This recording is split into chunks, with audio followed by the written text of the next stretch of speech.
Dana CSR sering menjadi pembicaraan publik, tidak hanya di perkotaan, di pedesaan pun demikian.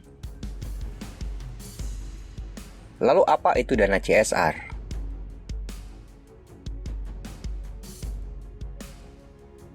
Jika kita periksa wacana tentang dana CSR yang berkembang di masyarakat, tampaknya yang dimaksud bukanlah dana CSR sebenarnya, melainkan donasi perusahaan. CSR yang disamakan dengan donasi perusahaan merupakan kesalahan paling umum yang bisa kita temui di negeri ini. Kita perlu memahami bahwa CSR adalah tentang bagaimana perusahaan dalam menciptakan keuntungan, bukan tentang perusahaan berbagi sebagian dari keuntungan itu. Tentu saja sah bila perusahaan hendak membagi sebagian keuntungannya sebagai bentuk dari apa yang bisa kita sebut giving back to society.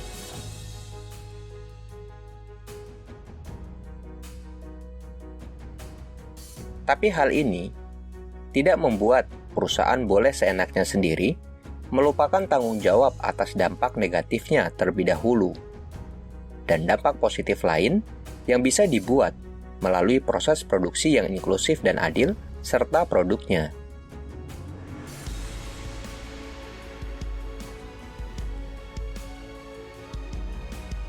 Sehingga bisa kita katakan, donasi perusahaan adalah sah saja sebagai salah satu cara ber-CSR, namun tidak menghapus tanggung jawab yang lebih esensial.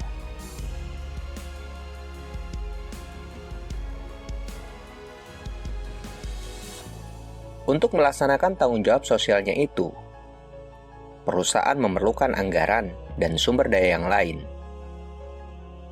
Jika kita merujuk kepada ISO 26000, maka perusahaan harus menegakkan prinsip transparan, akuntabel, berperilaku etis, patuh kepada hukum, hormat kepada para pemangku kepentingan, hormat kepada norma perilaku internasional, serta menghormati hak asasi manusia.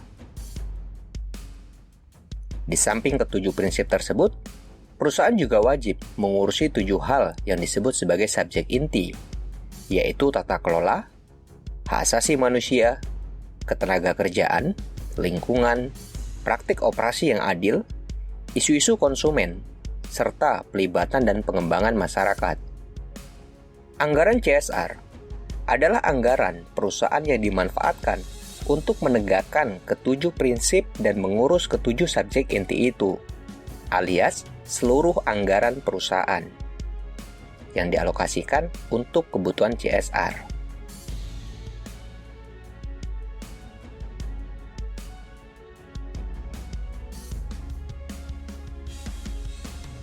Ini merupakan konsekuensi logis bila tanggung jawab sosial diintegrasikan ke dalam seluruh operasi perusahaan. Dan tentu saja, anggaran tersebut tidak bisa diberikan kepada pihak lain, kecuali memang pihak tersebut bekerja sama dengan perusahaan untuk mewujudkan minimalisasi dampak negatif dan memaksimumkan dampak positif.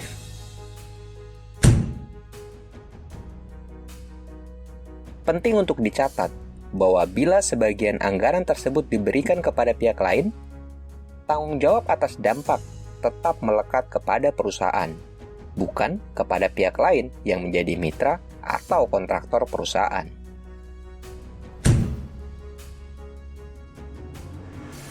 Lalu mengapa penyelewengan makna dana CSR sedemikian masifnya?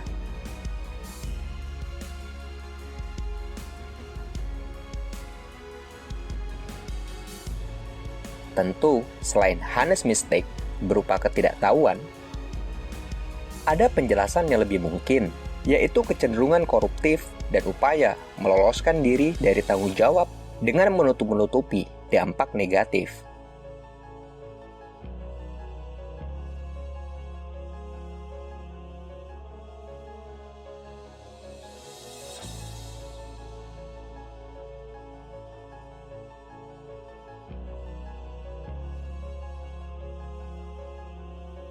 Mereduksi CSR menjadi sekedar donasi tentu bisa membuat siapapun berkubang ke dalam kolam penuh uang. Ini berlaku bagi mereka yang utamanya berada di dalam perusahaan maupun yang menjadi perantara serta penerimanya.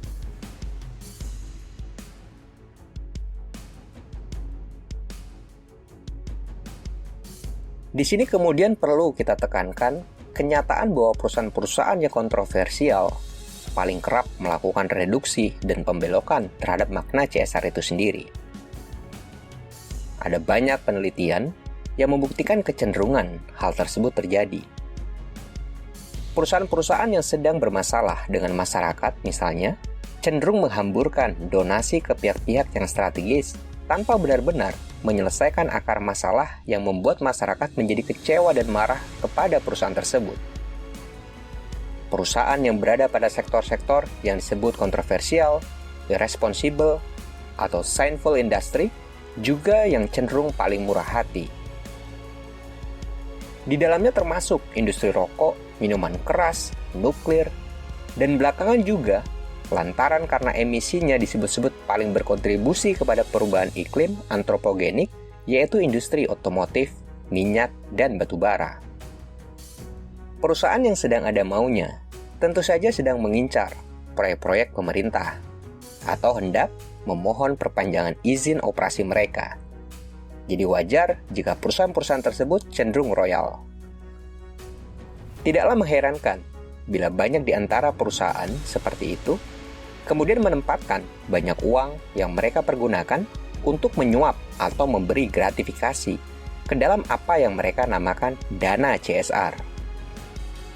Jika kita telisik lebih dalam, hampir pasti perusahaan-perusahaan itu akan memasukkan kegiatan seperti membayar aparat tertentu untuk perjalanan dinas, membelikan mereka barang, dan yang sejenisnya ke dalam dana CSR.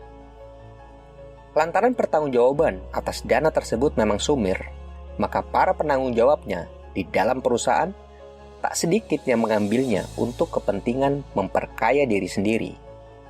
Ini sama sekali bukan cerita rahasia. Di antara mereka yang menggeluti beragam penyelewengan CSR.